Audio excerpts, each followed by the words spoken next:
Good morning, all of you. My name Arvind Kumar Arya, Assistant Professor, B.Ed Faculty, Adinath college of education Mahalda Lalitpur से। पिछली video में हमने B.Ed प्रथम वर्ष के प्रथम पेपर में शिक्षा as a process, education as a process, शिक्षा एक प्रक्रिया के रूप में जाना था। इसके आगे आज का नेक्स्ट टॉपिक है एजुकेशन एज ए डिसिप्लिन, शिक्षा एक स्वतंत्र अनुशासन के रूप में। तो सबसे पहले हमें ये जानना है कि स्वतंत्र अनुशासन क्या होता है। किसी विषय के लिए स्वतंत्र अनुशासन शब्द का जो प्रयोग किया गया है, इसका क्या मतलब है? इसका मतलब होता है कि वर्तमान समय में शिक्षा शास्त्र एक स्वतंत्र अनुशासन के रूप में उभर कर आया है, या हम बोल सकते हैं कि शिक्षा शास्त्र विषय किसी दूसरे विषय पर डिपेंडेंट नहीं है, या किसी दूसरे विषय का कोई पार्ट नहीं है, कोई हिस्सा नहीं है। जैसे कि प्राचीन काल में ऐसा था कि मनोविज्ञान है वो दर्शन शास्त्र का हिस्सा था, और शिक्षा शास्त्र इसी प्रकार से दर्शन शास्त्र और मनोविज्ञान का एक पार्ट था। लेकिन वर्तमान समय में या हम बोल सकते हैं कि शिक्षा शास्त्र की एक अलग संरचना है, उसका एक अलग अर्थ है, उसके अलग उद्देश्य हैं, उसकी अलग शिक्षण विधियां हैं, उसका अलग डिसिप्लिन है। तो इस प्रकार से हम बोल सकते हैं कि एक शिक्षा शास्त्र सब्जेक्ट जो है वो स्वयं पर निर्भर है, अतः किसी दूसरे विषय पर निर्भर नहीं है।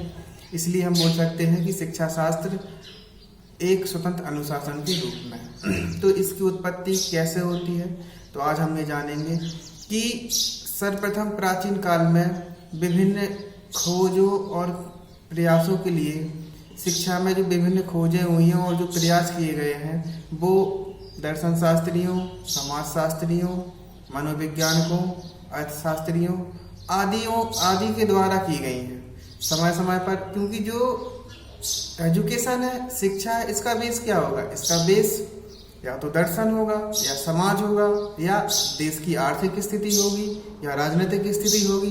तो बहुत सारे दर्शन शास्त्री हो गए हैं, समाज शास्त्री हो गए हैं, राजनीतिक शास्त्री हो गए हैं, अर्थशास्त्री हो गए हैं। तो उन्हीं के चिंतन के आधार पर, उन्हीं की खोज के आधार पर शिक्षा प्रक्रिया को आगे बढ़ाया जाता था। लेकिन वर्तमान समय में ऐसा नहीं है। वर्तमान समय में शिक्षा की प्रक्रिया, शिक्षा के स्वरूप, शिक्षा के उद्देश्य, शिक्षण विधियां, अनुशासन आदि की समस्याओं को जानने के लिए और उन समस्याओं के समाधान करने के लिए और उनका विकास करने के लिए एक नवीन प्रयास किए गए हैं। उन नवीन प्रयासों ने एक नए अनुशासन को जन्म दिया है, जिसको बोलते हैं शिक्षा शास्त्र। शिक्षा शास्त्र में प्राचीन काल के विभिन्न खोज और प्रयासों को सामने रखकर और समय समय पर जो प्राचीन काल में जो भी खोजें हुई हैं, शिक्षा के लिए जो भी प्रयास हुए हैं, जिनका शिक्षा पर प्रभाव पड़ा है,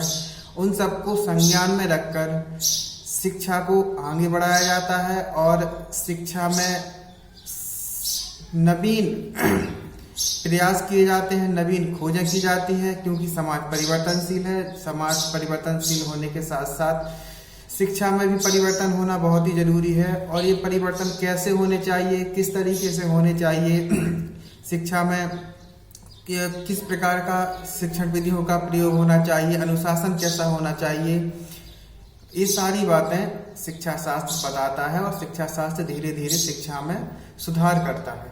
इस प्रकार हम कह सकते हैं कि शिक्षा शास्त्र एक स्वतंत्र अनुशासन के रूप में, एक अलग विषय के रूप में माना जाता है। और वर्तमान समय में शिक्षा शास्त्र विषय को BA में, MA में, B.Ed, M.Ed आदि विषयों में अलग से एक अलग स्वतंत्र विषय के रूप में पढ़ाया जाता है। सारी फैकल्टियों में अलग अलग विषय के रूप में इसका अध्ययन किया जाता है। और वर्तमान समय में विश्वविद्यालयों में भी एजुकेशन फैकल्टी, या बोल सकते हैं कि शिक्षा संकाय की स्थापना अलग से की जाती है। इस प्रकार एजुकेशन एक स्वतंत्र अनुशासन के रूप में माना जाता है।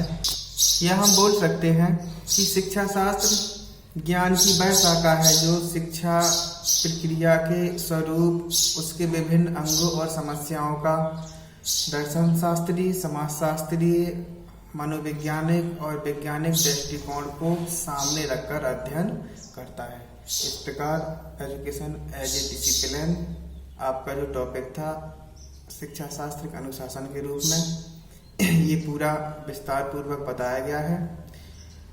इसके आगे जो भी नेक्स्ट टॉपिक होगा वो नेक्स्ट वीडियो में पढ़ाएंगे। और खुश रहें, स्वतंत्र रहें, मस्त रहें, अपना ध्यान रखें, अपने परिवार का ध्यान रखें। नमस्ते।